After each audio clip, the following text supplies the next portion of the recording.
Pour inaugurer le podcast de la RSG Productions, nous allons vous présenter un top 10 de nos films de l'été. Il s'agit en fait d'une combinaison entre meilleurs films de l'été selon nous et nos films préférés. C'est une combinaison qui est totalement propre à nous et nous n'en avons pas parlé entre nous. Nous avons une liste différente et nous allons donc nous la donner du 10e au premier. On va d'abord traiter les trois du bas, à savoir 10, 9, 8, puis les deux suivants et ensuite les deux suivants. Et le troisième et le deuxième et le premier film de chacune de nos listes seront traités séparément. Et si l'un des films de notre liste, par exemple si mon 10e film s'achale à plus haut, on en parlera quand ce sera à son tour au numéro correspondant pour garder un peu un potentiel suspense si possible. Voilà.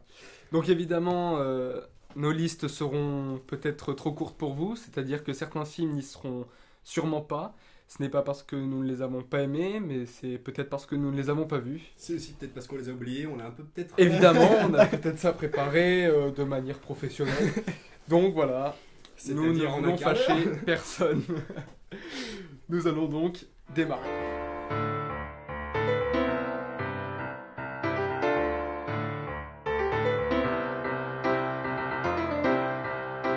Tu prends pile ou face? Je prends face. Face.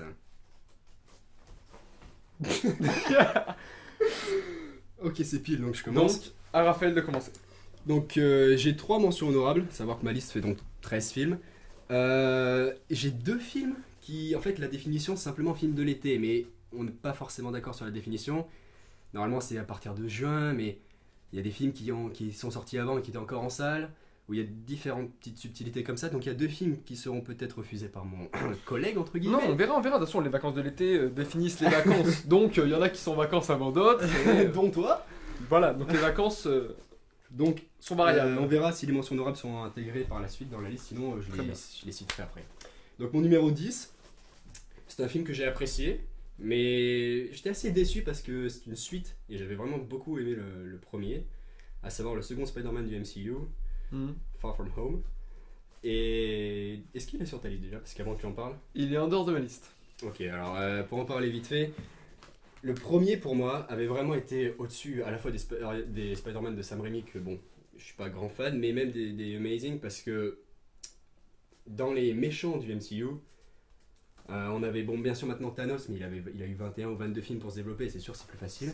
Ouais. Et par rapport à, je sais pas, Malekith pour caricaturer, qui est bon, nul, hein. Voilà.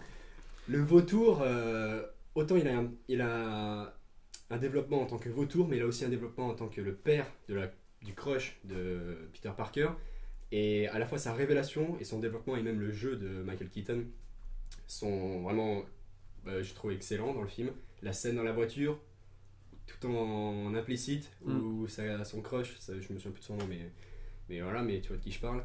Ouais. Ne sait pas de quoi il parle et les deux se comprennent, enfin vraiment Ça marche très bien. Cette scène marche très bien, mais ce film, bon, après pour moi il n'est pas au-dessus de la trilogie Sam Raimi pour diverses raisons, hein, que je dévoile pas. Mais c'est vrai que il a marqué une rupture dans le sens où il apporte peut-être plus d'humour, il apporte un personnage au caractère plus jeune déjà.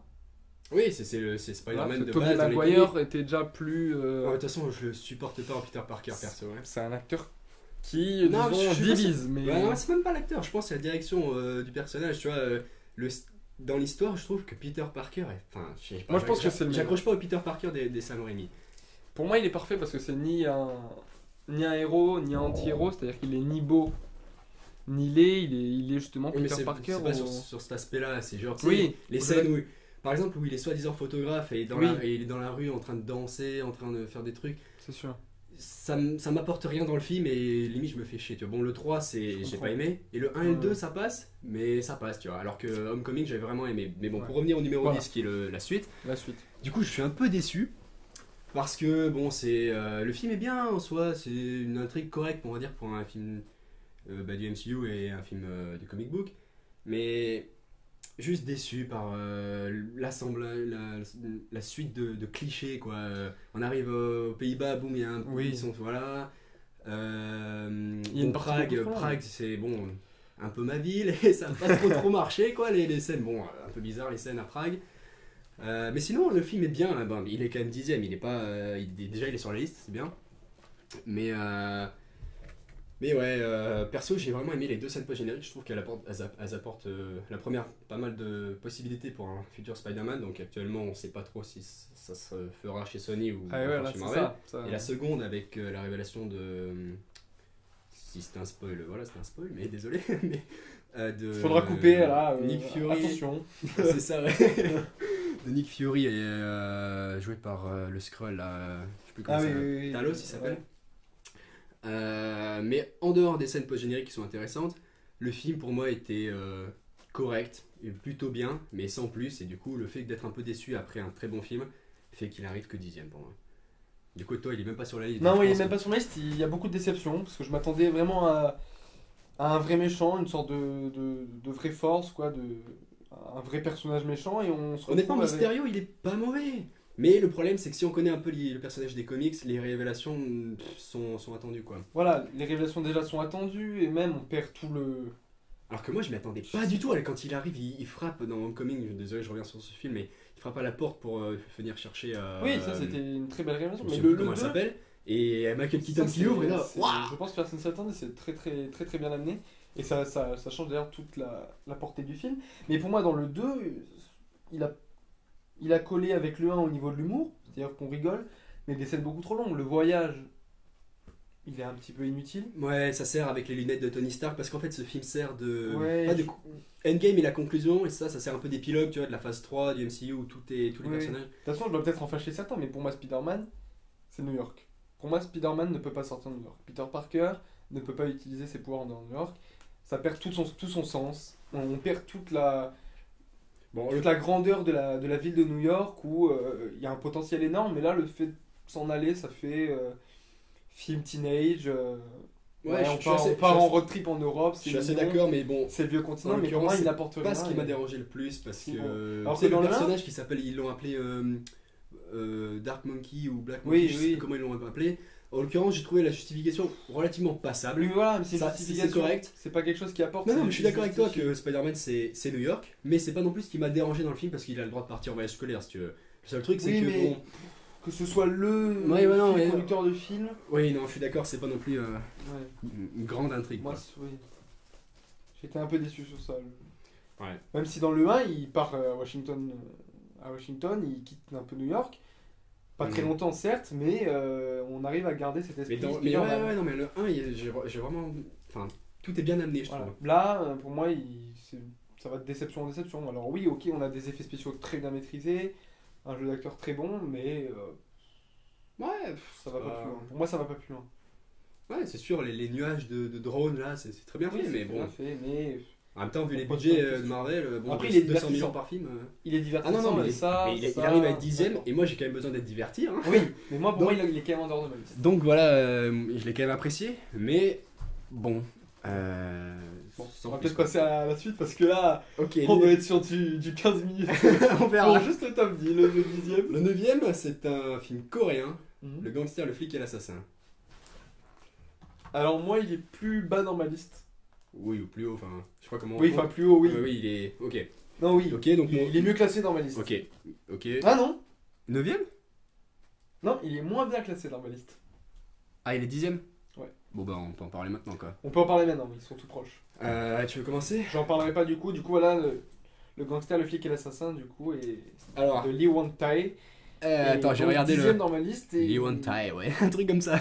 Et donc, on va expliquer pourquoi. On va bah, honnêtement, on l'a vu récemment ensemble. Moi, c'est récent, ouais. C'est vraiment, j'ai bien apprécié. Bon, c'est pas non plus un chef-d'œuvre, il n'innove pas dans le style. Non, ça reste dans un style coréen. Donc, il va pas plus haut que dans le bas du top 10, mais il craque le top 10, comme on dit.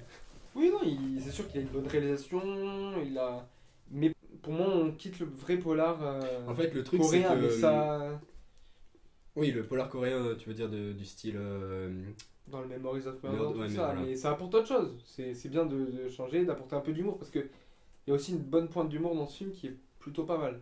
Ouais, après, le titre, bon, est en 3 parties, un peu en mode Le Bon, la Brute et le Truand. Oui, mais ça, je crois que c'était un titre français. De quoi, le Il me bon semble qu'il s'appelle pas comme ça en Si, Corée. si, en anglais. En coréen, écoute, il y a 3. Je sais pas comment on dit. Si, il me semblait qu'il y avait un titre simple. En anglais, en tout cas, c'est The Gangster, the Cop and the Devil. Ouais. C'est en 3 parties. En coréen, écoute, je peux pas lire, c'est. Je sais pas trop comment on appelle ça d'ailleurs, si c'est comme les noms chinois ou pas, peu importe. En tout cas, par rapport par exemple au Bon, la Brute et le Truand ou ce genre de film qui utilise 3 noms dans le titre, le gangster et le flic, c'est surtout un duo contre l'assassin qui est un peu absent et ça fait. Ça fait genre, ils font équipe et l'assassin n'est jamais là, quoi. Il n'y a pas d'explication de développement du personnage. Même ce personnage de l'assassin, on comprend pas vraiment pourquoi il tue. Ouais, c'est juste un fou, quoi. Voilà, bon. C'est juste un malade. Y a pas de... Après, moi, ça m'a pas non plus dérangé, mais si on veut vraiment se demander si la logique du film et du titre, bon, c'est peut-être pas le plus logique. Voilà, le titre coréen, c'est Akinjeon. Hey, cool. Akinjeon. C'est un titre. Ne demandez pas la signification. Voilà. On n'a pas fait coréen, nous. Du coup, mon 8. Ouais. C'est un film israélien de 2 petites secondes. Yuval Adler, je sais pas comment on dit. Ouais. The Operative. Tu l'as? Non, je l'ai pas. Je l'ai pas vu. Tu l'as pas vu? Je l'ai toujours pas vu. Mais il est uniquement. Pardon? Il est uniquement israélien le film.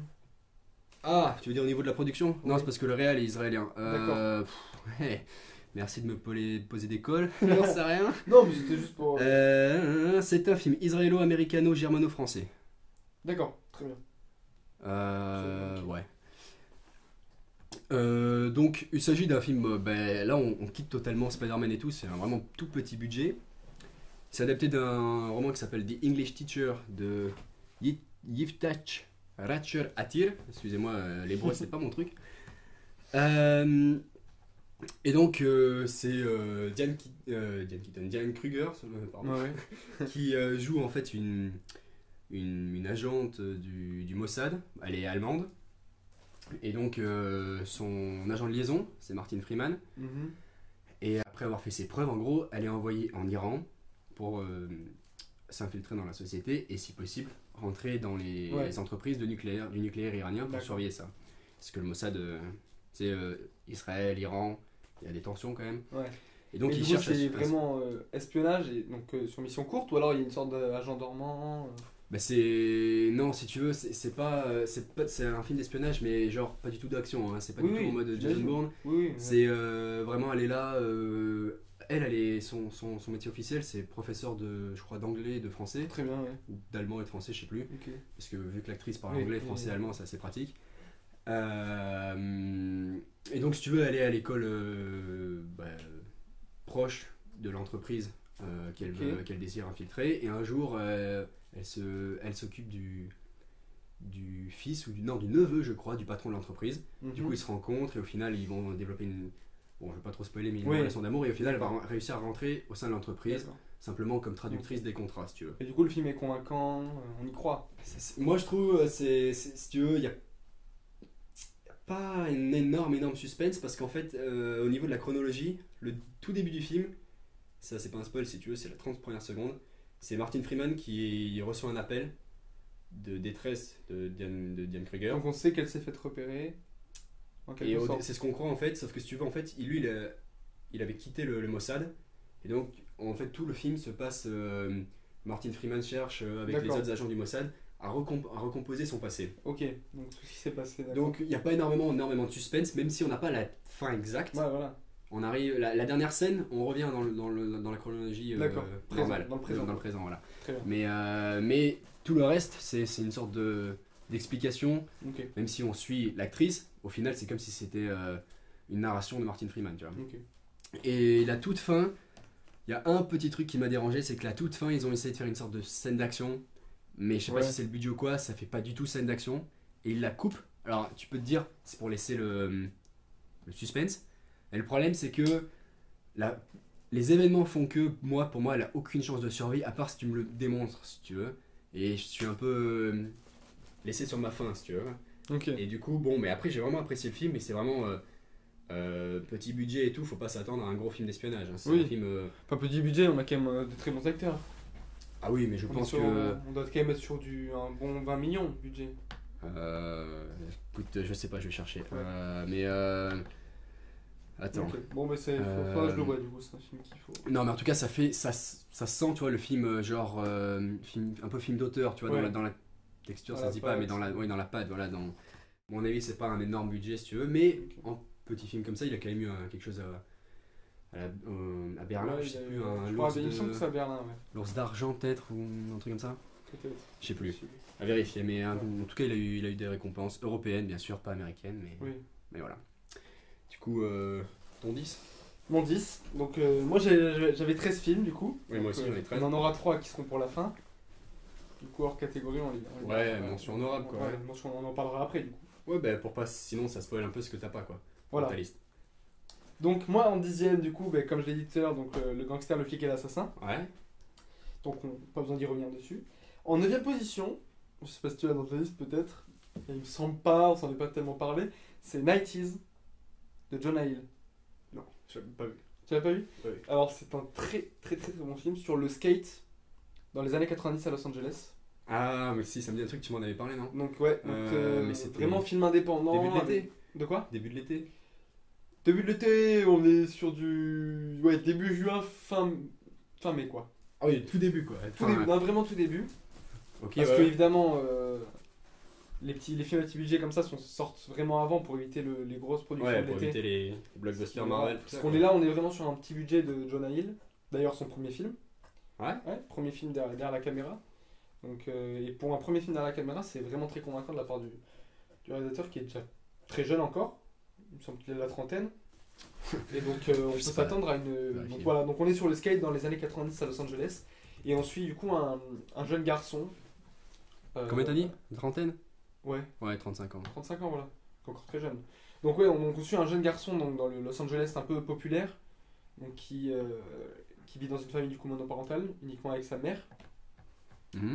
Et son grand frère qui a des problèmes de comportement et de sociabilité, c'est-à-dire qu'il se sent seul et toute sa colère passe sur son petit frère, du coup le personnage principal du film qui va justement s'émanciper petit à petit grâce au skate et grâce à sa bande de potes du skate dont la tranche d'âge est vraiment très grande, c'est-à-dire lui il me semble 10-11 ans, presque 13 je crois. Et ça va jusqu'à du 18 ans, 19 ans quoi. Donc c'est une bande de potes et franchement le film est super agréable, très court, filmé en 4/3 en argentique. Et donc on suit donc et voilà, donc, il veut vraiment marquer une patte assez particulière. Ouais, c'est ça, donc franchement vraiment esprit 90, années 90 et donc c'est vraiment un film très beau, très émouvant sur une jeunesse des années 90. Voilà. OK, ouais. Donc franchement un film à voir.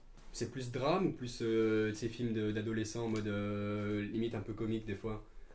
On est sur de la comédie, mais tu sais, ça suit un schéma quand même, un peu de film. Ça suit un schéma de film où tu démarres sur un peu de drame. Un peu pesant comme ensuite, sujet. Ça se détend avec la bande de potes, tout ça. Et on va vers sur une fin, une sorte de drame. Mais une fin qui surprend, même si on a une sorte de schéma qui se dessine. Un petit twist à la fin? Non, pas de twist. Pas de twist, c'est pas utile. Juste un dans truc, ce genre de film, c'est pas utile. Mais une fin où on sort ravi, quoi. On est là.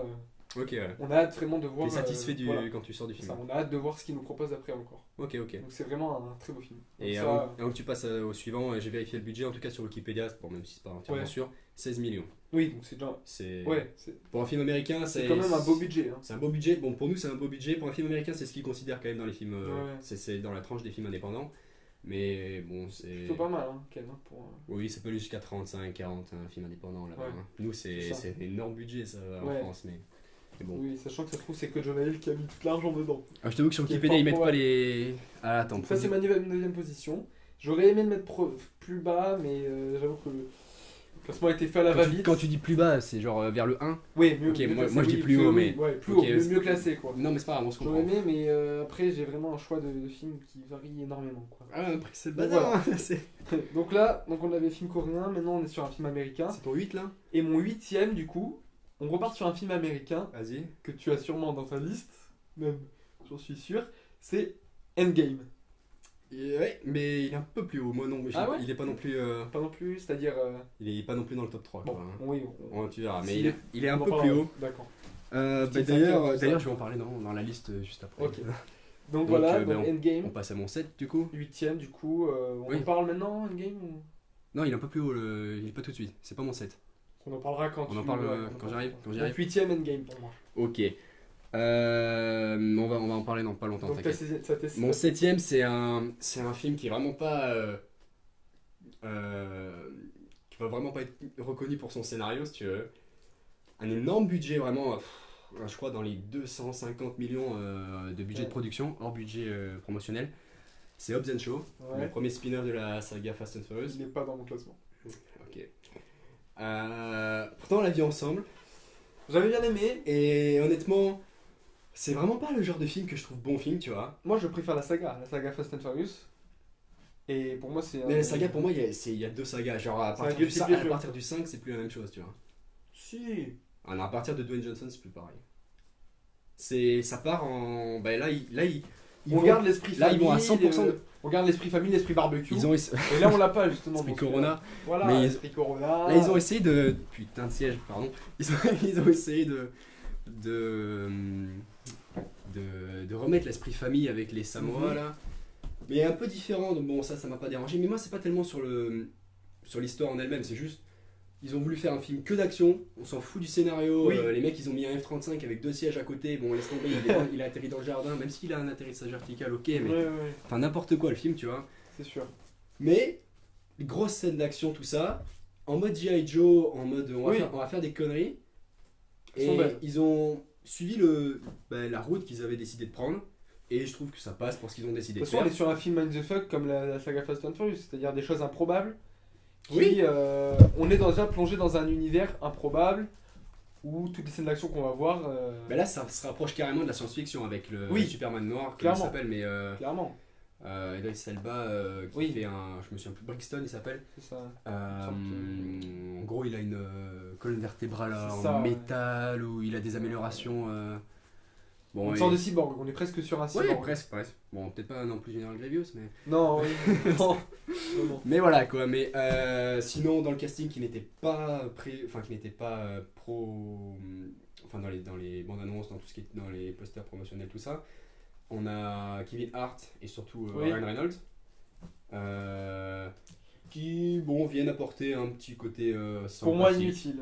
Inutile, on est d'accord, mais c'est ça le truc. Le film, pour moi, il rentre pas dans mon classement par son utilité, tu vois. Il sert à rien. Oui. Et autant artistiquement que scénaristiquement, tu vois. Mais bon. Oui, c'est sûr. Mais pour moi, qui est la scène de Kevin Hart, elle est.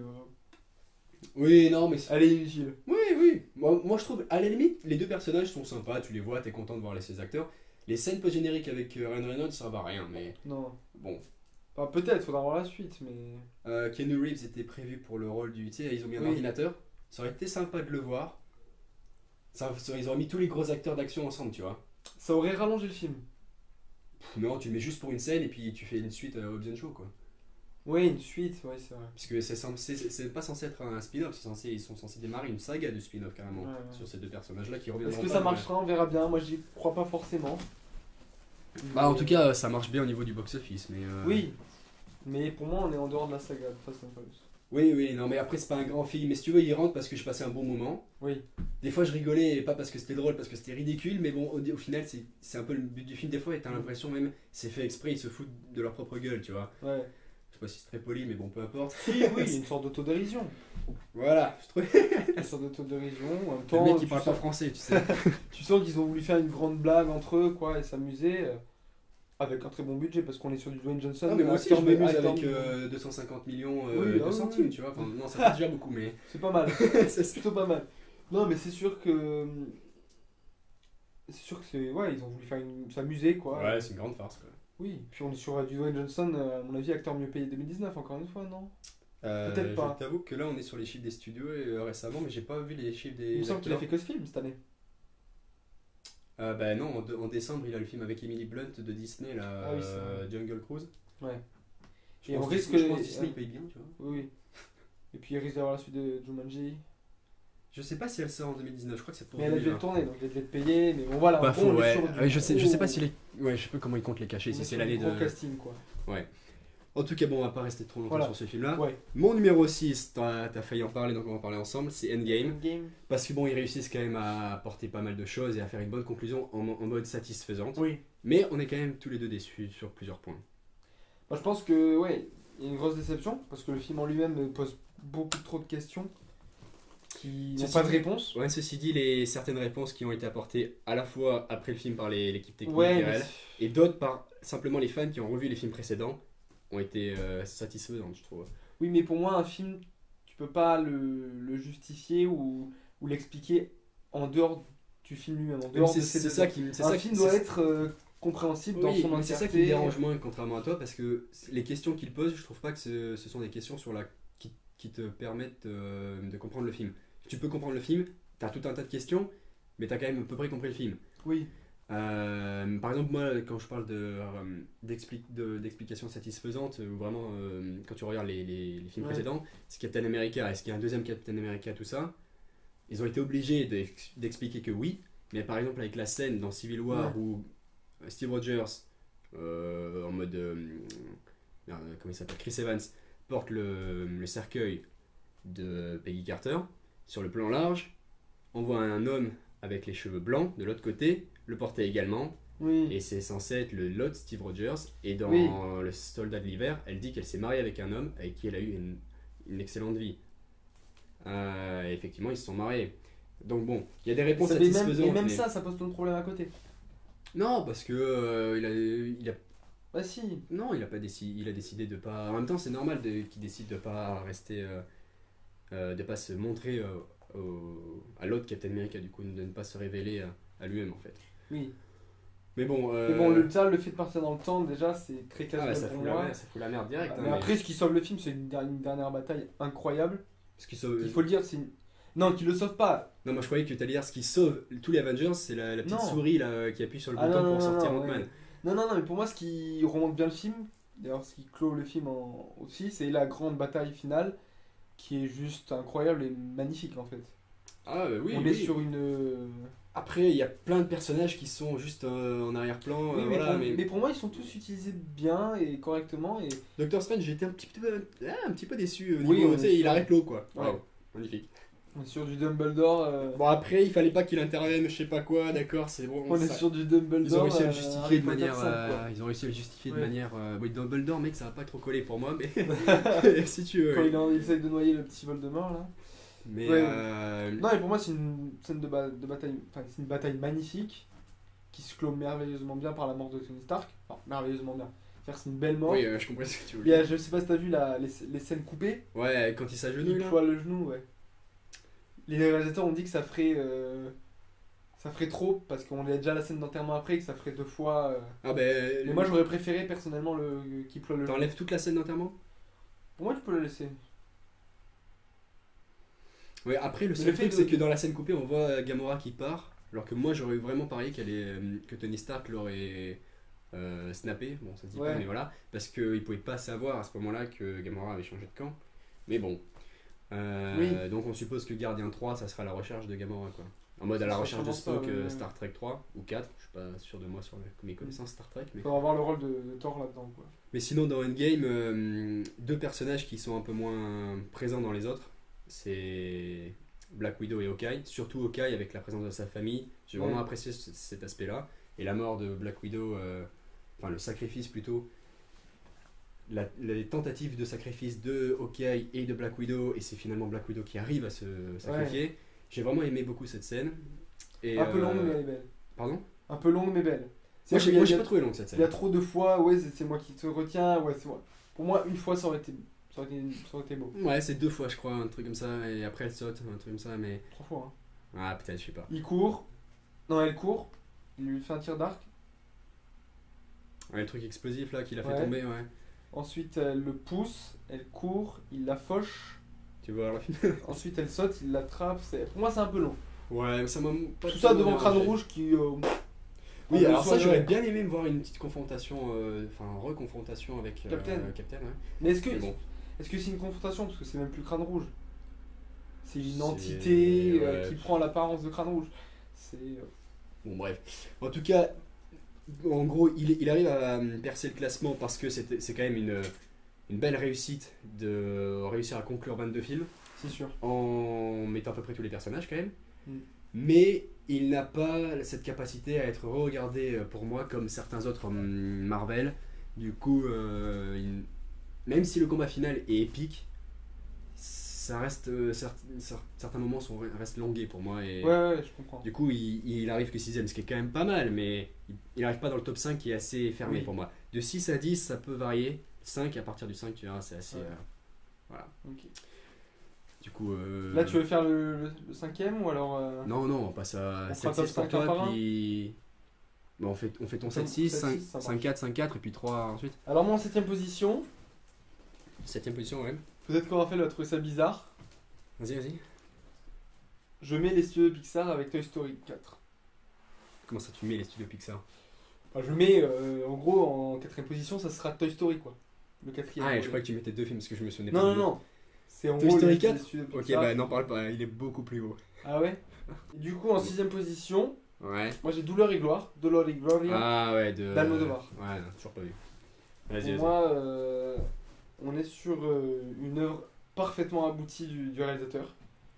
Une œuvre comment dire, vraiment autobiographique. Oui c'est très proche. Voilà. Très autobiographique. Il faut le voir surtout. La fin. Moi elle m'a un peu déçu mais elle est belle elle est belle en soi mais moi elle me déçoit un peu. Mais on est vraiment sur une très belle fin où on comprend vraiment si on est vraiment entre fiction ou autobiographie. Et donc pour moi c'est vraiment l'œuvre, enfin une des œuvres les plus abouties et les plus personnelles de l'auteur. Qui nous dévoile vraiment toute sa vie, de son enfance jusqu'à aujourd'hui. Voilà. Ouais, faut le voir, mais je t'avoue que Almodovar, pour moi, c'est pas qu'il faut voir celui-là, il faut que je m'attaque au Almodovar. Ouais, il faut tous les voir, c'est vraiment c'est vraiment un très grand vraiment pas un réalisateur auquel je me suis attaqué en mode je vais tous les mater. Ouais, c'est vraiment. Après, je sais pas si c'est facile de tous les attaquer parce que c'est vraiment des films qui te. Ouf, tu sors de là, il y a des films, il y en a certains qui sont pesants quoi. T'en as certains qui c'est des très marrants. C'est en mode si tu veux te faire tous les David Fincher, bonne chance quoi. Oui, c'est différent, mais oui, on est sur parce que j'avais voulu me faire ça il y a quelques années. Tu prends cher quoi. Ça dépend, parce qu'il te fait les amants passagers. C'est une belle comédie. Mais La Piel Cabito, là. Oui. T'as du mal à t'en remettre quoi. Tu mets du temps, hein. C'est pas facile. Hein. Tu vas passer à 3h du matin. Quoi. Voilà, non, tu vas passer à 3h du matin, ça c'est sûr. Hein. Tu dors pas. C'est bien de regarder Seven vers 16h. Oui, mais après, c'est pas pareil, Seven, on est vraiment sur un polar.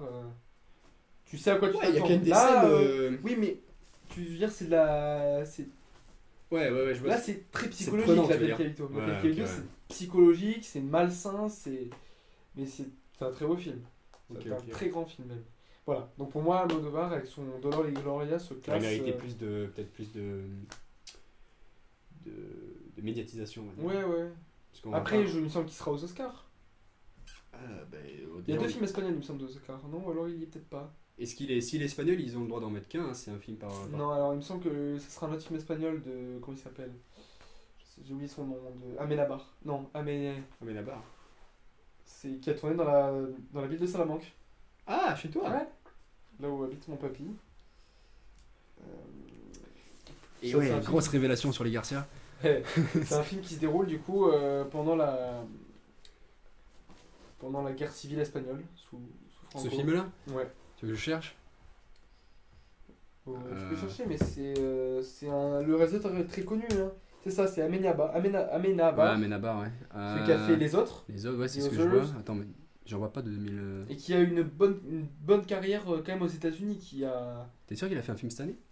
Je le vois pas sur Google. Je sais pas s'il date de cette année. Je sais qu'il a déjà été tourné, mais est-ce qu'il va sortir maintenant, sachant qu'il va concourir dans certains festivals? Ah, effectivement, il y a un film en 2019 qui s'appelle Mientras dure la guerra. C'est ça. Donc bon, excusez-moi pour l'accent. Oui, Mientras dure la guerra. Voilà, donc c'est vraiment un film. Et ouais, je suis une quiche en espagnol. Ouais.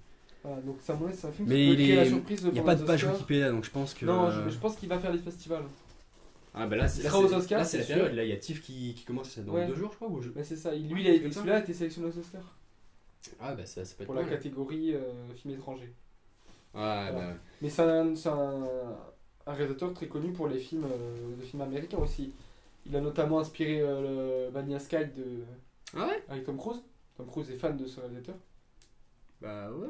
Après je vois qu'il a quand même eu pas mal de prix. Ah oui, il est très très récompensé. 7 Goya, ah oui. 2 fois 7 Goya d'ailleurs. Espagne, ensuite 14 Goya, je sais pas comment ça fait. Bon, avec Oscar, Golden Globe, un seul Oscar. Bon, Oscar en même temps, il y a que le film étranger qui peut avoir. Golden Globe, ok. Il a eu Festival de Venise, Festival européen, bon ça c'est un peu moins prestigieux. C'est un réalisateur très très reconnu. Ouais. Et très jeune surtout, il me semble qu'il a même pas 40 ans. Ah ça j'en sais rien du Enfin, tout. il est près de la cinquantaine. 47. Ouais c'est ça, voilà. Apparemment. Mais, ah oui, chilien, ouais. Ouais. Il est chilien et après il a vécu en Espagne. Chilien, donc il aurait pu nous montrer des films de lui, Castellanos. Eh oui, on aurait pu avoir des films de notre professeur. Petite référence au professeur espagnol de lycée. C'était quoi ça, ton 7 ou ton 6? Ça c'était mon 6ème Almodovar. C'était quoi ton 7 déjà? Mon 7ème c'était Toy Story. Ah oui, dont on parlera plus après. On passe au 5? On passe au 5. Au 5, je pense que soit... Je sais pas si tu l'as vu. Ah non, ok. Mais si tu l'as vu, je pense qu'il est pas sur ta liste. C'est Rocketman. Non, je l'ai pas vu. Bon, Bohemian Rhapsody a eu plein d'excellentes critiques aux Oscars. Très belle récompense. Voilà, très belle récompense aux Oscars de l'année précédente. Moi, je me suis, à certains moments emmerdé, et à certains moments, je me suis dit, ouais, c'est juste un biopic sur des musiciens, enfin sur un groupe de rock, mais sans plus. Rocketman, putain, ça t'emporte, ça t'envoûte, tu vois. Le mec, sur son premier concert, bon, ok, bien sûr, il a. Après, oui, il a une vie vraiment. Non, mais folle, hein. le reste, en dehors des concerts, ça reste un biopic. Ok. Il n'est pas vraiment différent d'ailleurs de Bohemian Rhapsody, puisque c'est le même réalité. Il s'était fait remplacer. Merde, j'ai oublié son nom. Et du coup, le réalisateur de Rocketman avait remplacé. Qui s'appelle Dexter Fletcher, avait remplacé celui de Bohemian Rhapsody, j'ai oublié son nom là, mais. Pour la fin, parce qu'il s'était fait virer à cause de ses accusations sur les jeunes garçons. Là. Ouais, bref. Pas très net, lui. Hein. Ouais. Enfin bon, même si pourtant j'aime bien ces films, mais peu importe. Et donc là, première fois il arrive en concert, mec, la musique t'envoûte, et c'est pas qu'elle t'envoûte, c'est qu'il joue sur ça dans la scène. C'est-à-dire que Taron Egerton, qui joue Elton John, il va être au piano, et on est dans son rêve. C'est-à-dire que lui, il se voit... Ah d'accord. Si tu veux, là je fais un geste, mais pour ceux qui écoutent, il se voit jouer au piano... totalement retourné, les pieds en l'air, en train de voler, sous l'eau ou n'importe quoi. On est sur un vrai trip. Voilà, c'est du fantasme, on est dans sa tête et ça nous envoûte en fonction de la musique, si tu veux. Et encore, pour justifier le fait que quand j'avais écrit ma critique sur ce film, j'avais dit que c'était 10 fois mieux que Bohemian Rhapsody, parce que j'avais été déçu. Rami Malek, qui a gagné l'Oscar, faisait du playback. Taron Egerton chante. Oui, il chantait vraiment. Tu peux écouter son album, qui sont légèrement différentes des musiques d'Elton John. Non, il faisait pas du playback, il chantait, mais après c'était modifié par-dessus. Ok, il chantait, mais c'était pas sa voix au final. Ça revient à peu près au même. Mais moi j'ai vu des trucs de tournage où il chante. Hein. Ah ok, moi j'ai cru que c'était pas lui. Bon, peu importe, faudra vérifier ça, mais en tout cas, j'ai trouvé la voix de Taron Egerton très plausible. Bon, j'étais pas grand fan d'Elton John. Bon, oui, ça m'a fait peut-être un peu plus aimer le gars. Enfin, en tout cas, certaines musiques. Mais c'est surtout le fait que ça t'emporte dans son rêve que je trouvais complètement absent dans Bohemian Rhapsody. Bon, forcément, c'est une critique où je compare vraiment les deux. Mais en même temps, les deux sont très similaires, même réalisateur, tout ça. Ouais. Et le fait que ce soit tellement au-dessus pour moi, fait que j'ai vraiment adoré ce film. Même si c'est pas un film, si tu veux, que je re-regarderai, parce qu'il n'est pas hyper divertissant, si tu veux, c'est un biopic. Mais ça t'emporte, contrairement à Bohemian Rhapsody, justifiant pour moi une 5ème place. Tu vois. Okay. Ouais, c'est une belle place. Oui. Après les autres ils sont de plus en plus. Ouais. Voilà, mais. Ok. Alors moi ma 5ème place. Attends, on passe d'abord au 4ème, non? Ah, tu veux faire 2 par 2? Ouais, on fait 2 par 2. Ouais, vas-y. Ok, si tu vas. Non, après comme ça on fait le top 3, un par un. Ok. 4ème, à mon avis, il va être plus haut pour toi. Dernier Tarantino, Once Upon a Time in Hollywood. Il est très peu, un tout petit peu plus haut, je suppose. Attends, il est combien le tien? 4ème. Identique. Oh! Même place. On est à la même place. Putain, non, je veux pas voir ton classe, je veux pas voir le reste. On est à la même place. Eh bah, bon, mais je viens de parler de Rocketman, je te laisse commencer. Du coup, on a eu. Ouais. Bah. Déjà, on est sur un film très attendu. On l'a vu tous les deux fois, non? Tous les deux fois, ouais. Ah, ok, ouais. On est sur un film déjà très attendu. Ah oui, mais c'est un événement, chaque Tarantino, tu vois. Chaque Tarantino, c'est un événement, parce qu'il n'y en a pas non plus énormément. Enfin, même si 9, c'est déjà très très... Techniquement, il y en a 10 hein, avec Boulevard. Oui, je sais, oui, mais oui. Personne n'en parle de ce film, mais ça fait déjà 10. Hein. Parce que tu comptes Kill Bill comme 2 films. Et le studio l'a sorti en 2 fois, 2003 oui, 2004. Oui, le but du réalisateur... Oui, mais en même temps, mec, moi je me le suis regardé, je l'ai pas regardé quand c'est sorti, forcément on avait quoi, 4 ans. Oui. Mais je l'ai regardé en une seule fois. 5 ans. Bah 2003, 4 Oui, ans, 2003, et bref. 4-5 ans. Et je l'ai regardé en une seule fois, je peux Ouais. te dire 4h10 ou 4h07 de film. Moi, je les ai fait. Ouais, moi aussi. Ah ouais. Parce Mais que c'est long, hein. Je comprends que le studio laisse. Surtout au début des années 2000, il y avait moins de films de 3 heures. Hein. c'est sûr. Maintenant, ça commence à se développer. Bah, avec c'est le non, de prochain- toute façon, le prochain Scorsese, les là. salles ne peuvent pas le faire pour des raisons de budget. Pas pour Oui, des raisons d'envie. C'est du budget. Mais c'est-à-dire si, que- enfin, je veux dire, c'est compliqué. Au bout de 4 heures, t'as Un film de- forcément un film de envie d'aller aux quatre- un film- un toilettes, film de envie de quatre- boire oui. un truc ou quoi. Mais Non, je pense que c'est faisable. C'est juste, il faut vraiment se concentrer. Mais un film de 4 heures, je pense que Les certaines salles ne le personnes passent n'iraient pas pas. à cause de ça, tu vois. les salles ne le passent pas parce que tu peux en les mettre moins de fois Ouais, dans la ouais, journée. non, mais je comprends tout à fait Et le du coup, problème tu perds de des, l'argent. des salles de cinéma. Mais Et du coup, lui a dû se faire beaucoup plus d'argent aussi d'un autre côté. Mais c'est vrai qu'à Cannes, à Cannes, il était au passé festival en. de Cannes, il est passé en une fois. Ah, mais c'est long, hein, je peux te dire. Hein. C'est vrai que c'est long. C'est vrai que ça fait long, mais en même temps, pour moi, l'un va pas sans l'autre. Kill Bill 1 et Kill Bill 2 Oui. Pourtant, je les trouve relativement assez différents quand même. Les deux, ils arrivent à C'est se, différent, parce que, ouais. différencier, je trouve. Ouais. Mais pour moi, non. Pour moi, c'est le même film. Mais du coup, voilà. Donc, Once Upon a Time in Hollywood, déjà, c'est un film très particulier parce que il touche déjà une génération. Ouais, très particulier, les années 60. Voilà. Et il touche un événement très précis qui, pour moi. Oui, à la fin. Ouais. Non, pour moi, le film en entier. Parce que C'est-à-dire que le film, t'as une pression pendant le film. C'est-à-dire que tu sais ce qui s'est passé. Oui, à cause des dates qui arrivent, tu sais ce qui va. Parce Tu que sais- tu sais qui est Sharon Tate. Voilà, tu sais qui est Et si Sharon tu sais pas Tate. qui est Sharon Tate, au final, Voilà. il t'arrive quand même à avoir une histoire. Ouais, avec les deux. t'arrives, mais tu ressens pas vraiment Oui. l'ambiance du Si tu film. sais pas C'est-à-dire qui est qu'il y a Sharon, pas de- voilà. si tu sais pas qui est Sharon Tate, tu vas t'emmerder à chaque scène de Margot Robbie. Voilà. Tu vas pas comprendre. Même ça, tu vas pas donc, comprendre pour le moi, il y avait quelque chose, même moi qui la connais pas très bien l'affaire, j'avais Non, moi non plus, je quelque connais chose de juste. pesant, c'est-à-dire que tu vois les hippies qui Oui, quand t'as passent, tu vois, Charles voilà. Manson qui se pointe chez elle. Voilà, déjà t'as plein de trucs comme ça, D'ailleurs, C'est- c'est l'acteur de. ça pèse un peu pendant le Mindhunter. film, ouais. Oui, c'est ça, les mêmes C'est- acteurs dans la série Mindhunter, parce qu'ils vont connecter les deux séries, j'imagine. Oui, parce que faut préciser que Once Upon a Time in Hollywood, Oui, voilà. Tarantino avait un contrat avec c'est Sony pour faire le Ouais. film en dessous de 3 heures et un contrat avec Netflix pour le sortir un truc du style 6 mois plus tard en Ouais. série. Donc sous forme de un truc du style 5 ou 6 épisodes, Ouais. je sais pas, peut-être 8 max. Peut-être plus. On va couper le son, excuse. Ouais. Donc oui, ils peuvent peut-être connecter les deux séries, mais pourtant bon, Mindhunter c'est quand Et même. pour moi, rien c'est à un voir, film magnifique, c'est une. Ah, c'est un c'est très bon une- film. hein, C'est une ode à Parce- ces années-là, aux années 60, enfin plutôt fin 60. C'est une ode à ces années-là, mais c'est vrai qu'on ressent quand même cette pression pendant tout le film. Moi j'ai trouvé quand même le lien avec Sharon Tate et l'intrigue principale, à savoir Leonardo DiCaprio et Brad Pitt, assez faible, tu vois. Ouais. Il y a juste le lien tout à la fin. Oh, bien sûr, ils ont une énorme incidence et la conséquence des événements, des actes de Brad Pitt et de Leonardo DiCaprio sur la vie de Sharon Tate, du coup elle est énorme, Oui, parce qu'elle va vivre, forcément. exactement. Bon, spoil, Mais du coup, c'est vrai qu'on aurait bien aimé connecter les Mais deux voilà, beaucoup plus tôt. moi Là, on je est, m'attendais à un truc. C'est peut-être le seul truc qui m'a gêné. Il y a un autre truc qui nous a gêné tous les deux, on était d'accord, mais c'est pas quelque chose qui nous gêne sur le film, c'est juste pas décevant, ça te fait chier sur le moment, c'est que toutes les musiques sont coupées Oui. dans au radio. Ça, on est souvent ça sur du Tarantino. Voilà. Bah ouais, ça dépend. Sauf hein. ces westerns où les musiques Bon, n'existaient pas. Sur Django, il va pas te ramener avec la radio Walkman Oui, et tout quoi. c'est vrai. Mais on est souvent sur ça, on a souvent des C'est scènes de iPod. voiture où ils coupent les musiques, je sais pas si c'est un plaisir. Bah c'était pour avoir les news, en vrai je pense que c'est probablement le JT du jour même, hein, parce que tu sais, il y a la date et tout, à mon avis il a dû se faire chier. Non.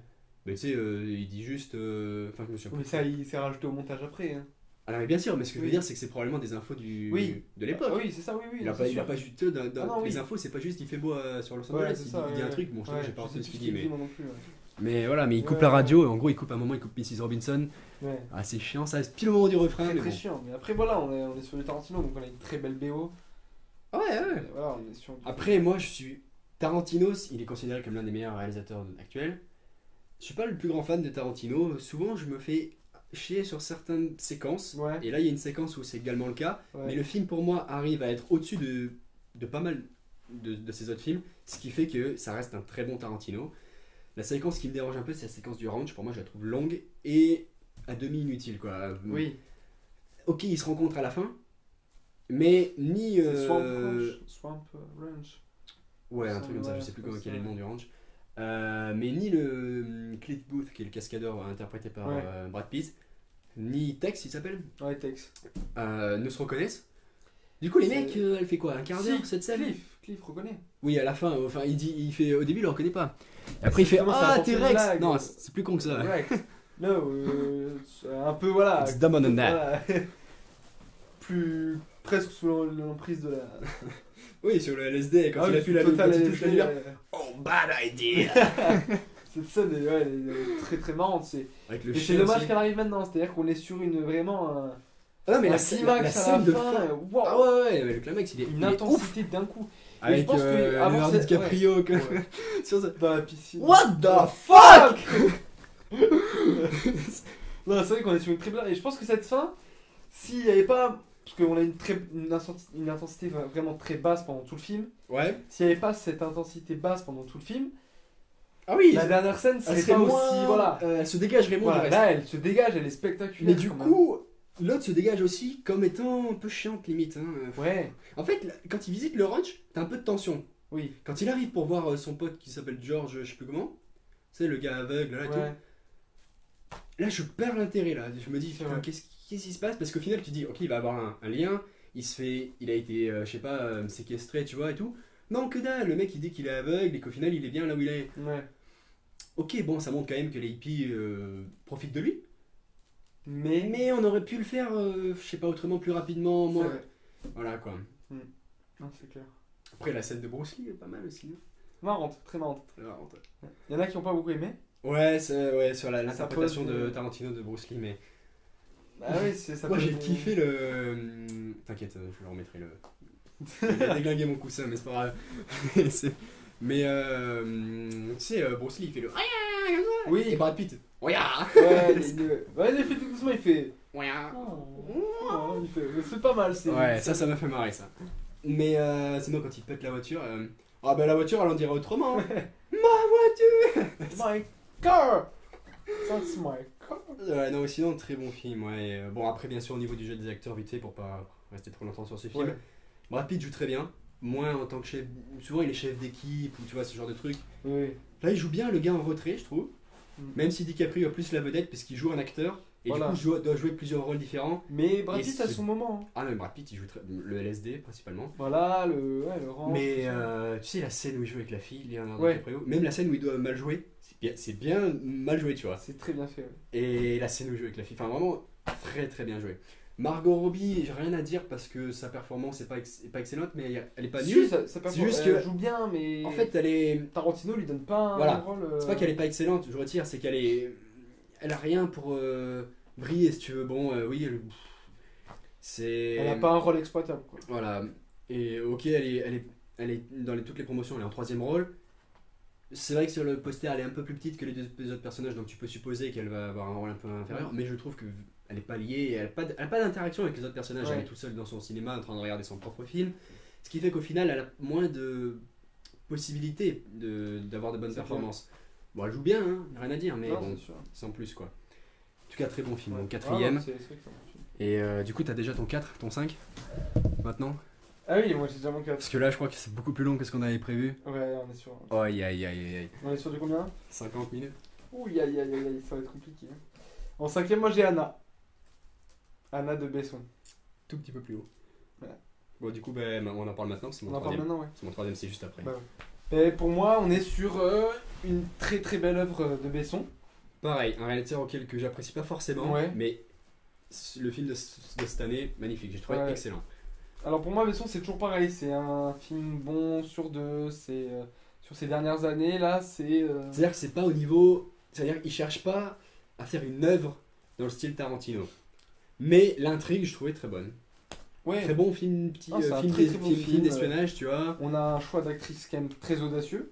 Ah oui. Pour un premier rôle. Oui. Elle n'a jamais joué, Sacha Luce. C'est une mannequin, non? Elle est mannequin, elle est mannequin. Elle avait un petit rôle dans Valérian. Où elle parlait pas. D'ailleurs, on n'est pas d'accord sur ce film. Oui, d'ailleurs, on n'est pas d'accord. On en parlera peut-être plus tard. On fera un billet dessus, un truc comme ça, on verra. Ouais, bon. On verra. Voilà, mais pour moi, on est sur un film très réussi. Alors, je sais qu'il y en a qui n'aiment pas Besson. Oui, aux États-Unis, le film a eu pas mal de problèmes au niveau de la diffusion. Il n'est pas aimé en France. Les accusations. Même les accusations. C'est vrai qu'il est pas clair, c'est peut-être sûr même. Mais Besson, là, on parle de l'œuvre en elle-même. Le Besson ou le film, tu veux dire, il est pas clair? Ok, oui. Mais là, sur le film, on est vraiment sur une œuvre réussie qui fait penser beaucoup à Nikita. Qui pour moi est bien plus aboutie que Nikita. Bon, Nikita, peut-être que les gens qui l'ont vu au cinéma, qui ont vécu à cette période, préfèrent sûrement Nikita à Anna, mais bon, sur quand même deux styles différents, hein, le scénario n'est pas le même. C'est aussi une question de génération, mais c'est voilà, c'est une question de dans génération.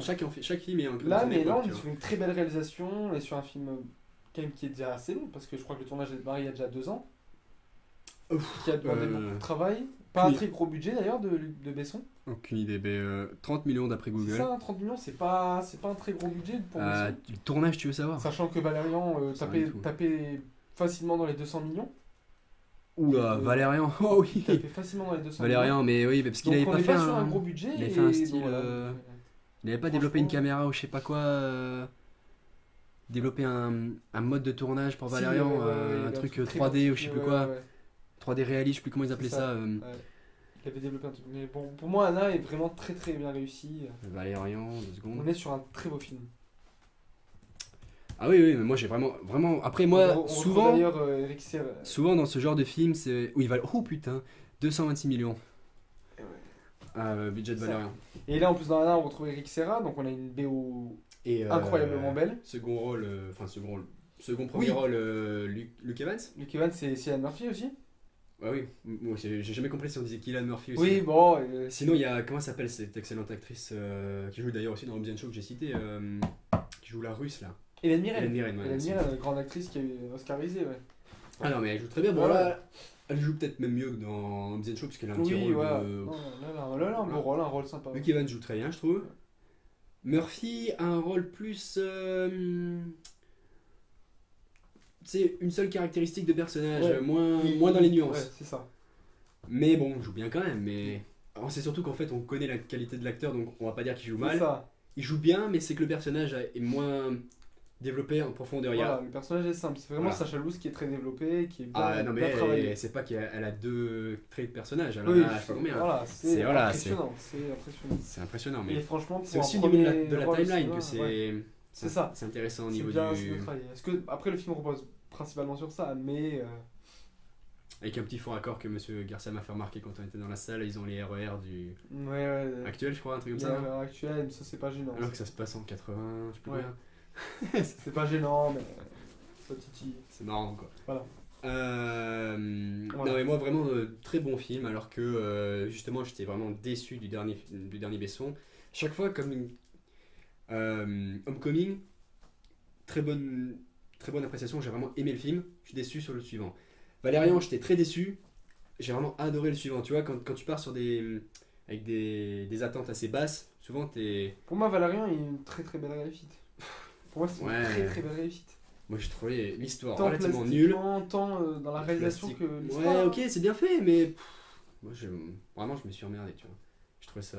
Ah ouais, non, pour moi, moi, c'est le choix des acteurs qui m'a un peu déçu, j'avoue. J'avoue que j'ai été un peu Oui, je suis déçu. pas fan d'aucun des deux d'ailleurs. Mais... Moi non plus, aucun des deux, mais Je me souviens même plus du nom du gars, mais. c'est celui qui joue Attends. dans Spider-Man. Ah oui, Qui joue dans Dane The Tree, DeHaan. ouais, The Tree Beyond the Pines. Ouais, mais pas vu ça. moi. Très beau film, celui-là. Celui qui joue. Oui, Et l'autre, c'est la Osborn. ouais, voilà. Et l'autre, c'est la mannequin Cara de Cara Delevingne. de Levine. Ouais, elle est canadienne. et Voilà, quoi, Cara. Voilà. Je sais pas comment on dit. Que je frérot. n'aime pas du tout. Moi. De la vigne. Ni de la la Vigne. j'aime ni sa personnalité, ni.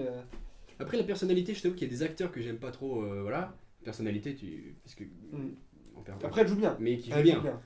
Moi, justement, j'ai pas trouvé les acteurs qui jouaient. Enfin, vraiment, Valérien, Elle joue bien. Si. je vais pas Les deux jouent bien, mais développer c'est, là-dessus parce que ouais. je sais pas si Ils j'ai se- aimé disons quoi que qu'ils ce soit se, dans ils ce se complètent bien. Les deux se complètent bien. film. Ouais, si tu veux. Ouais. Si. Ça fait un peu une version ratée de Star Trek, tu vois. Non, ah non, je suis pas. Non, non. C'est dans un univers où ils essayent de faire la paix. Bon, après, ça Et dépend. ça, on suit des BD aussi. Je sais qu'on suit les BD, mais c'est justement ça la différence. Moi, j'ai pas lu les BD. Enfin, pas lu ces BD-là. Et du coup, j'y arrive en mode un film de Besson, tu vois. Ouais. Toi, t'arrives adaptation J'en ai lu. d'un truc que t'as aimé, non? Oui. Mais voilà. Tu pars sur de bonnes bases. Moi, je pars sur zéro. Enfin, sur une attente neutre, on va dire. Et je suis déçu. Du coup, après, sur un âge, je trouvais ça vraiment tellement plus au-dessus. Après, les BD ont juste beaucoup inspiré Star Wars, hein, mais. En partie, en partie. Je vais en fâcher certains. 7 samouraïs, c'est pas une BD, mec. Non. Bon. T'as- Ouais, mais Star Wars n'a pas été inspiré. Bon, bref. Il y a beaucoup d'inspiration de on verra un petit top 10 de Star Wars, on risque de pas le faire parce que... Ben on fera avec Jules. Oh là là. Faudra bouger, il faudra sortir de chez lui. Il écoutera jamais ce podcast, mais il est beaucoup trop long, il va faire oh frère, vas-y, j'écoute les 5 premières minutes, c'est bon. Du coup, Anna... Ouais, vraiment très bon film d'espionnage. On est quand même sur des similitudes. Ok, alors là, pour ceux qui écoutent, il me montre une image de la carbonite de Han Solo et une image d'une scène similaire dans Valérian. C'est quoi ça? On est sur une... Ouais, le masque de Vador ressemble pas, ressemble plus au Mandalorien. Oui, c'est vrai. Mais t'aurais pu, ça aurait marché si tu mettais ça. Ah oui, ouais, ok, ouais. Ouais, Watto ressemble pas, mais bon. On a des inspirations, après ça n'empêche pas que Star Wars est une magnifique œuvre et ça guerre. Ouais, mais Star Wars, c'est même pas. Pour moi, je le commande même pas au niveau de l'œuvre, c'est différent. C'est personnel, ouais. Bref, pour pas quitter, parce que là on est quand même sur on a une bonne grosse heure. digression. Je sais même pas comment on va couper ça à ceux qui nous entendent, mais ça va être très compliqué. Hein. Bah, ils écouteront ça dans la voiture. Anna, ok. Donc, ça c'était mon 3, donc ton 3, non? Ouais. Ça c'était ton 4, 5, je sais plus. Ça c'était mon 5 vaisseau. Ok, ben. Le 4 c'était Once Upon a Time. Ok, donc ton 3. Donc, à moins de le dire le 3, bah oui. Ben, j'ai passé mon En 3. troisième, du coup, moi j'ai Parasite. Ouais, toujours pas vu, mais. Parasite qui est une magnifique œuvre. Ouais, je voulais le voir, je sens que je vais l'aimer en plus, mais. Et je pense que tu vas aimer, mais de toute façon, c'est Bong Joon-ho, c'est un réalisateur qui nous surprend. C'est un réalisateur qui nous surprend de film en film. À chaque fin de ses films, on est surpris. C'est un réalisateur qui ne s'attache pas à un style, qui. Enfin, c'est vraiment un film coréen, on le sent vraiment. Pour moi, c'est le cinéma du futur. Pour moi, la Corée, c'est ceux qui vont dominer le cinéma mondial plus tard. Parce qu'on est sur vraiment des scénarios qui arrivent à innover et arrivent à nous faire voir vraiment autre chose, quoi. Et pour moi, ça sera un cinéma très présent plus tard. Mais là, pour revenir à Parasite, on est sur un film très particulier. Palme d'or quand même. On est sur une palme d'or déjà, ce qui n'est pas rien. Et on est sur un film qui attaque à la fois un peu le système, le système coréen, entre les sortes de castes, parce qu'on a vraiment des castes différentes. Enfin, on est sur une famille très populaire qui va se confronter à une famille très riche et qui va essayer petit à petit de prendre la place de cette famille riche, enfin, de s'incruster dans cette vie pour pouvoir en profiter. Et après, on a Bong Joon-ho qui arrive avec un scénario magnifique et qui nous retourne totalement. Le film, à la moitié du film, une scène magnifique où on est là, on est silencieux devant un plan séquence incroyable. Tu dis ça pour me convaincre. Voilà, pour te avec convaincre. Les plans séquences. Franchement, c'est un film à voir et c'est un des très très très grands films. Non, mais de toute façon, je suis déjà convaincu. C'est juste, j'y suis pas allé, mais. Il faut le voir. Mais de toute façon, de base, je pense qu'il faut voir les palmes d'or. Ça t'amène toujours quelque chose. Pas forcément. Pour moi, si tu veux, il y a The Square, ça ne tentait vraiment pas, par exemple. Non, moi non plus. Mais je pense qu'il faut les voir. Oui, il faut les voir, c'est sûr. Je pense, les palmes d'or, c'est que ça t'amène quelque chose. The Square, j'étais pas. Enfin, à voir, voilà. pourquoi pas, mais. Non, mais The Square, justement, quand j'ai dit ça, je me suis dit, s'il me sort ça, je suis dans la merde, parce que justement, je voulais pas aller voir celui-là. Ouais. Mais bon, The Square, c'est particulier. Vraiment, je voulais absolument pas voir ce film. Mais je pense qu'il faudrait quand même que je le voie, parce que Palme d'or, pour moi, c'est vraiment un truc mondial. Oscar, ça a une portée mondiale, mais c'est assez américain. C'est ça. C'est parce que les films américains sont. Palme d'or, voilà, c'est ça. La Palme d'or, bon, peut-être pas encore du Nord, mais la Palme d'or. La Palme d'or, c'est, à mon avis, c'est que ça t'apporte quand même quelque chose, une nouvelle patte ou un nouveau style, une nouvelle œuvre, tu vois, au cinéma mondial. Et je pense que c'est à voir. Donc de base, il faut que je le voie, mais c'est sûr, je l'ai pas vu. Donc bon, voilà. En tout cas, un film à voir, c'est ta conclusion. C'est ça. Exactement. Mon 2 Ton 2 Toy Story 4. Ah ouais, tu l'as bien classé. Ah mec, excellent. J'ai trouvé. Je sais bien que Toy Story, les gens disent. C'est pas l'histoire des jouets, c'est l'histoire de Woody. Mais pour moi, dans le 1, au départ, c'est l'histoire de Woody avec l'arrivée de Buzz. Certes, il arrive il devient personnage principal. Mais le 3 est une conclusion de l'histoire des jouets. Mais voilà. Le 4 conclut définitivement l'histoire de Woody et je trouve magnifique. Le 4 est une très belle conclusion, c'est vrai. C'est une magnifique conclusion. On peut dire la fin. La fin est magnifique. Oui, c'est sorti. Bah, du coup, vu que c'est le film de l'été, on spoil ou... De toute façon, on a spoilé à peu près. On a une séparation magnifique, quoi. Ouais. Et pour moi, le film en lui-même, avec le retour de la bergère. Voilà. C'est ça qui est important quand même. C'est un beau retour, c'est vrai, mais l'histoire en elle-même. Femme indépendante, tout ça, quoi. Ça a quand même de belles images. Ça a de belles images, mais. Moi, j'ai trouvé vraiment très beau. Hein. L'histoire, elle est pas incroyable, c'est pas une des meilleures pour moi. C'est quoi le meilleur? Pour moi? Pour moi, le 1. Hein. Sans faute, le 1 pour moi est beau. Ouais, mais. Bon, après, j'ai pas réfléchi à quel serait le meilleur, mais moi, j'ai vraiment, quand j'étais devant le film, je me suis dit, mais waouh, excellent, quel chef-d'œuvre quoi. Le truc, c'est. Pas non plus. C'est pas, il a une belle morale, il a une belle fin, mais en soi, il est beau. Hein, moi, j'ai adoré. Il est quand même dans mon top. Ouais, mais toi, je me souviens quand t'étais dans la salle, t'étais en mode. Il y avait une déception. Je veux pas qu'ils se séparent, mais voilà, c'est ça, tu il y voulais avait pas. une déception. Moi, je le sentais qu'ils allaient le faire et je voulais qu'ils le fassent pour. Oui, la conclusion est belle. Voilà, elle est belle, mais le c'est truc, le film en moi, c'est l'histoire. Le camping-car, tout ça. Oui. Et puis une nouvelle famille. C'est le premier où on a une nouvelle famille. Alors que dans le 1. Non, dans le 3, il conclut déjà sur cette famille-là. Sur Bonnie. Mais c'est la fin, la toute fin, Bonnie. Oui, bah c'est déjà la famille de Bonnie, on n'a pas changé de famille. Non, on n'a pas changé, mais je veux dire qu'on a Andy dans les premiers. Oui, Andy qui a une place. C'est ce que je te dis, à la fin du 3, c'est la conclusion pour les jouets. Et là, c'est. À la limite, je pourrais comprendre si quelqu'un argumentait en mode ce film aurait dû s'appeler Woody quelque chose, tu vois. Voilà. Parce que pour moi, il y a Buzz l'éclair aussi qui a un rôle beaucoup plus important dans les Mais précédents. je comprends qu'il s'appelle Toy Story 4 et pour moi, le film est quand même excellent. Effectivement, c'est peut-être pas le titre le plus approprié, mais bon. Pour moi, ouais. Enfin, Après, on n'a pas Buzz l'éclair, on n'a pas. Si, il y est, mais il redescend au niveau de personnage secondaire. Voilà. Mais bon, après, dans le 2, on a quand même Buzz l'éclair qui vient sauver Woody, quoi. On a vraiment, vraiment une complicité entre les deux, et là, il n'y est pas, quoi. Le 2, c'est peut-être pas le meilleur, mais c'est celui que. Il est sympa. Plus divertissant, je trouve. Il est quand même très sympa. Mais après, là, dans le 4, il y a quand même un autre aspect. Et ça, c'est pas l'aspect qui m'a vraiment fait le plus monter en deuxième position. C'est un aspect qui m'a pas dérangé, mais c'est pas non plus l'aspect que j'ai le plus aimé du film. C'est l'introduction de Forky, là, de Fourchette. Ouais. Bon, c'est pas utile, forcément. C'est assez sympa à certains moments et assez pratique, surtout, je pense, à certains moments, vu qu'il connaît rien au monde, il arrête pas de poser des questions. C'est ça. Ça te permet. D'ailleurs, ils vont faire une série en 10 courts-métrages. Ça s'appelle Forky Ask a Question. Ouais. Et c'est en gros des questions essentielles à la vie, si tu veux, des trucs comme ça. Pour les enfants, ouais. Ça sera sur Disney+. Et oui, donc Fourchette, c'est pas vraiment le meilleur aspect du film. Et je comprends le camping-car, tout ça, c'est vrai qu'à certains moments c'est un peu chiant. Mais moi, en fait, c'est tellement la conclusion m'est tellement restée en tête que j'ai trouvé la conclusion est belle. Magnifique, quoi. Effectivement, peut-être que j'aurais dû mettre Anna avant. Voilà. Parce que j'ai préféré Anna, je pense, mais parce que c'est plus mon style. Mais je pense que Toy Story est un meilleur film. Je pense qu'au niveau de la construction. Ouais, c'est sûr, c'est compliqué. Voilà. Moi, en deuxième, j'ai un film italien. Oula, j'en ai pas donc ça part. Piranha. Ah, bah non. Piranha, de son vrai nom, j'ai plus le vrai nom. Mais pour moi, c'est un film incroyable sur les baby gangs. Je peux chercher. Ouais, j'ai vu. T'avais écrit la critique sur notre page sur les baby gangs à Naples. Merde, Piranha, j'ai pour moi, c'est un film incroyablement bien maîtrisé. Et la page poisson de Google. Qui est d'ailleurs tiré d'un des livres de Saviano. Ok. Et de Roberto Saviano qui a. Tu veux le nom du réel ou le nom du film original? Je veux bien le réel parce que le réel je l'ai pas. Claudio Giovanetti. Voilà, c'est Giovanetti. Et le titre original c'est La Parenza dei Bambini. Voilà, l'apparence du bébé, ou enfin une peau de bébé quoi. C'est vraiment des jeunes quoi. Et du coup c'est tiré du livre donc, de Roberto Saviano. Et qui a d'ailleurs été co-scénariste sur le film. Et c'est vraiment un film qui est très très bien construit. C'est parce qu'on n'en a pas vu beaucoup des baby gangs, tout ça.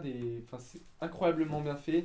C'est vraiment les jeunes dans les quartiers populaires de Naples qui vont grandir et qui vont vouloir se faire une place. Et donc on suit vraiment cette ascension d'un groupe de jeunes qui veut se faire un nom. Et pour moi c'est beau, c'est vraiment un film très dur. C'est très très dur parce qu'il y a beaucoup de violence.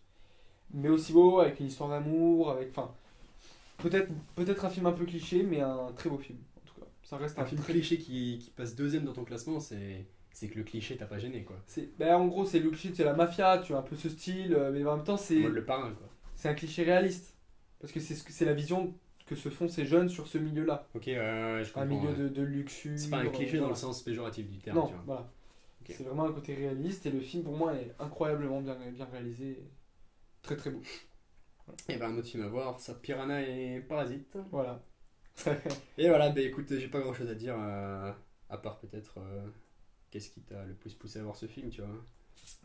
Déjà Saviano, le fait que c'était une œuvre, c'est ça c'est la portée politique aussi autour du film qui a créé l'envie aux gens, je pense, qui a suscité beaucoup de. Parce qu'il y a eu une indignation, tu sais, il y a eu une affaire Saviano-Salvini. Oui. Mais Salvini disait moi ce petit con là d'écrivain tout ça Ben moi je vais lui enlever ça, il voulait lui enlever, lui retirer sa garde, enfin sa protection. Oui, d'auteur là. Voilà, contre la mafia, parce qu'il est sur la liste noire de la mafia. Saviano. Et du coup il voulait Salvini lui retirer ça. Après tu vois, bon. La mafia, et du coup, évidemment, en bon italien qu'il est, Saviano a répondu mais je n'ai rien à faire de ce petit bouffon de politicien, voilà, donc tout dans la mesure, tout dans le... D'ailleurs, je sais pas si t'as vu, mais aujourd'hui Hugh Grant a insulté à peu près de la même manière Boris Johnson. Il faut que les gens, les stars se soulèvent comme ça un peu. Mais ils ont un pouvoir de... Grâce à leur médiatisation, ils peuvent parler à un très grand public, donc il faut qu'ils en profitent. C'est très important. Voilà. Après, le problème, c'est que Trump a le même pouvoir en termes de oui. Mais une médiatisation, voilà, je vais y arriver. Mais il dit de la merde. Donc on part sur un top 1 ? Mais on n'a pas du tout le même, je pense. Hein. Ah ben non. Alors moi, c'est un film qui est sorti en janvier, mec, donc forcément pas du tout l'été. Mais la sortie DVD a été fin juin. Et moi... Ouais, là tu chipotes, hein. Allez, sors-moi ton petit chant là. Le chant du loup. Ouais. Oui. Le film un des films les plus intenses que j'ai jamais vu. Ah, il est très très très film à regarder si possible avec casque. Film français, ouais. À préciser quand même. Premier film d'ailleurs, hein, je crois. Un premier film, ouais. Premier film, j'ai oublié son nom, ça va pas tarder. Antonin Baudry. Ouais, c'est ça.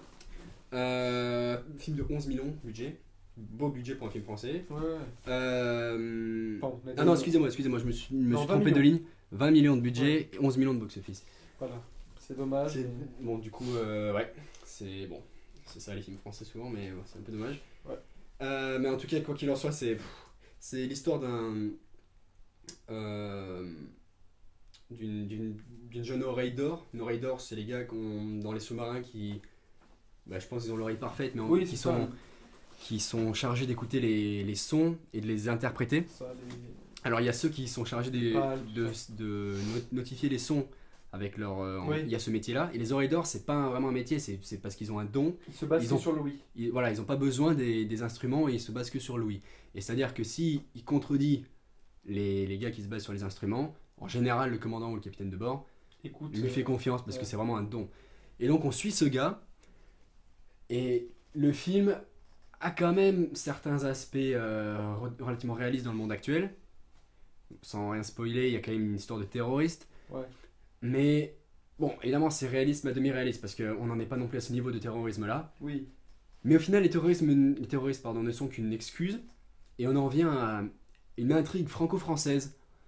Mais très bien maîtrisée. Très très bien maîtrisée. Sous une tension remarquable. Sous des kilomètres de profondeur, puisqu'on est sous l'eau. Oui, voilà. Entre les deux.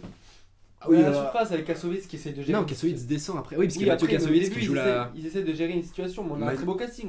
Mathieu Kassovitz joue l'amiral de la flotte. On a deux commandants de sous-marins qui sont Reda Kateb et Omar Sy. Ouais. L'oreille d'or et François Civil, un acteur qui d'ailleurs je trouve joue très bien, qui commence à faire pas mal de films. Et une petite histoire d'amour relativement sympathique, même si elle est en second plan, avec Paula Beer, je sais pas comment on dit, c'est une actrice allemande. Non, vraiment, quand j'ai vu ce film, j'ai été genre, c'est une claque quoi. Ah, il est bluffant. Donc bon, moi j'étais à Prague, du coup j'ai pas pu le voir en janvier, il est pas sorti à Prague dans les cinémas tchèques. Du coup je l'ai vu que quand il est sorti en DVD. Et vraiment j'ai été bluffé quoi. C'est une claque ce film. J'ai même du mal à démontrer pourquoi il est premier. J'avoue que ça me dérangerait un peu si tu veux que je l'enlève, mais le style militaire, c'est un style qui te tente aussi. Les opérations, le terrain. Parce que je regarde pas mal de films comme ça, mais je veux dire, c'est pas tellement un film de guerre classique. Non, c'est sûr. C'est limite une excuse. Bon, bien sûr, c'est pas une excuse parce que toute l'intrigue est sur le sous-marin, donc c'est pas une excuse qu'il soit militaire, mais c'est pas un film de guerre pour film de guerre. C'est vraiment un film de tension entre deux ou trois personnages à des sous-marins d'écart. Mais waouh, quoi, mais c'est. Ah non, c'est sûr, ça. T'es pris dans le truc, moi j'ai vraiment trouvé excellent, mais excellentissime. Moi j'irais jusqu'à dire chef-d'œuvre. Pour un premier film, c'est un peu. Voilà. Mais... Et moi, du coup, dans mon top 1, évidemment, comme tu dois le savoir, El Reino. Ouais, mais. Il y a toi, il y a Alba qui. Et tu sais que je l'ai. Bon, il faut vraiment que je le voie. Putain, ça fait 3 films sur ta liste qu'il faut que je voie. Mais celui-là, c'est prévu, c'était même pas. Ouais. C'est même pas nouveau. Je sais qu'il faut que je le vois. Déjà, quand Il je est t'ai parlé, incroyable. on en avait parlé. Il est incroyable, c'est une claque. Il y a une très grosse longueur, une première partie très longue, qui installe un peu un climat de politique, corrompu, tout ça, où on suit le protagoniste dans une chute, parce qu'on est sur une chute vraiment, on est sur une chute politique, Ouais, j'ai lu le synopsis. Ouais. vraiment, et on va suivre ce personnage qui va essayer de s'en sortir et qui va sombrer dans une sorte de folie, de paranoïa, et le film va basculer petit à petit dans une sorte de thriller politique, dans une sorte de, presque pas un polar, mais Je dans lise un... le synopsis de Google pour donner un peu de quoi il s'agit. Oui, tu peux donner, oui. Il s'agit d'un homme politique influent dans sa région et alors qu'il doit rentrer à la direction nationale de son parti, il se retrouve impliqué dans une affaire de corruption qui menace un de ses amis les plus proches. Il est alors pris au piège et plonge dans un engrenage infernal. C'est ça. C'est sur la corruption en Espagne, qui est vraiment un sujet d'actualité et extrêmement bouillant en Espagne, qui divise tout le monde et qui crée un ras-le-bol national, hein, parce que les Espagnols en ont vraiment marre. Et du coup, je pense que le film arrive au bon moment, il dénonce les bonnes choses. Ouais. Et donc là, on est sur un parti de droite qui, du coup, sombre dans la corruption. Et pour éviter que le parti en entier sombre dans la corruption, parce que c'est le parti en entier qui est corrompu, on va chercher un bouc émissaire et on va lui mettre tout dessus pour la faire sombrer. Et là, il va se rendre compte petit à petit qu'en fait, le bouc émissaire, ça va être lui. Et petit à petit, il va comprendre et il va essayer de s'en sortir en essayant de faire tomber tout le monde. J'en révèle un peu, je dis rien d'autre. Et donc, on est sur une deuxième partie de film qui devient vraiment haletante et vraiment qui bouscule. Et c'est vraiment sans cette deuxième partie, je sais pas si le film aurait vraiment tenu la route, s'il aurait pas été trop long. Mais avec cette deuxième partie, on est sur une sorte de thriller, pas de chasse à l'homme un peu, mais vraiment sa vie en dépend. Sa vie en dépend, quoi. Et c'est là où on quitte vraiment l'aspect politique et où la survie supplante la politique et le film devient vraiment... non mais c'est... Entre les synopsis, les gens, ce que j'entends des gens et les critiques, il faut vraiment que je le vois, ça a l'air d'être un excellent film. Ah, c'est un très très bon film. Et toi qui aimes beaucoup les plans séquences, tu vas être servi, c'est presque que ça. C'est que ça. On est sur le plan séquence, caméra à l'épaule pendant tout le long et pour moi c'est un chef-d'œuvre.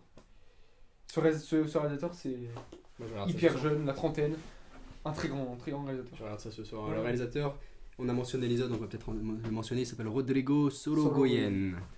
Et ce film, il me semble, 7 Goya. 7 Goya, il a gagné, je crois. Ouais, c'est ça sur l'affiche. C'est 7 Goya, hein. C'est incroyable. Meilleur montage, meilleur réalisateur, meilleur acteur. Meilleur acteur en second, meilleur acteur en second, meilleur acteur, meilleur réalisateur, meilleure musique originale. C'est incroyable. Meilleur scénario original, meilleur son. Ça, c'est pour les Goya. Non, pardon, il y en a encore un autre, c'est meilleur montage pour le Goya. C'est ça, 7 du coup, ouais. Je suis à 6. Et après, il a 2 Palatinos et un Photogrammas pour meilleur acteur, meilleur montage et meilleur acteur pour Palatino. Platino, pardon. Je suppose d'autres récompenses espagnoles. Non, mais il est incroyable. La musique est incroyable, une sorte de musique qui prend le film, qui est un peu décalé. C'est très très bon. C'est un très grand film. Ben voilà. Du coup, voilà notre classement, notre premier top épisode 10 de l'été. N'hésitez pas si vous avez écouté jusque-là à dire ce que vous en pensez. Les mentions honorables, on peut les faire. Ah oui, si tu veux, mention honorable, j'avais oublié. J'avais un film français qu'on a vu ensemble. Ouais. Persona non grata. Ben moi aussi, du coup. 11e, on va dire. Un film... 11e? Oui, enfin, il n'y a pas vraiment de classement. Moi aussi, 11e. Ah, nickel. Roche 10e. Très très bon acteur et un film plutôt bon quand même. Ouais, mais le truc, c'est que tu sais.